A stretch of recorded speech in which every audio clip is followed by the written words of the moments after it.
And how did you have the courage to do what you do now? Because you designed like big name, Vanessa Williams, and people like this. How did you have like the courage or even know you had the talent to do something like this?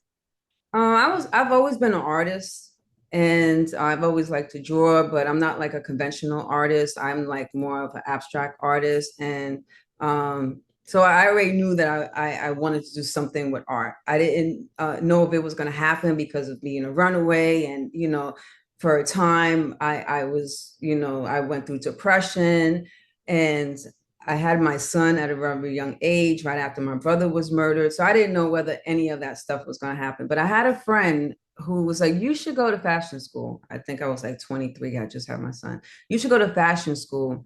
And I was like, fashion school. And then I went and then, I got my degree and then I got into the fashion industry. And I actually felt invisible when I first got into the fashion industry. I felt very invisible and different and alone.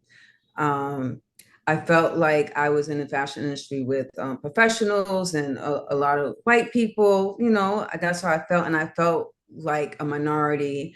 I felt like my style was different. I felt like I was just so different. So I even experienced that in my 20s, even in 30s and maybe sometimes now in my 40s. But I felt invisible. And I remember what really made me feel invisible. I worked for one company and they were Korean. And I think he hired me because he thought I was Spanish. Goes back to he thought I was Spanish. And, everything was fine. And then I started to reveal pictures of my dad and my son. And then he was like, oh, you're not Spanish? I was like, no, I'm biracial. And then after that, everything changed. He started to tell me that the way that I dressed was ghetto.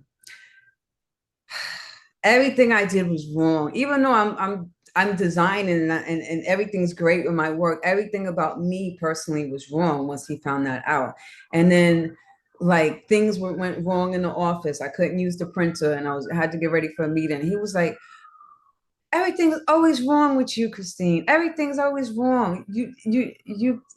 Something. So then I was pissed off and I was like, can you use the fucking printer? Can you use the printer today? Can you use the printer?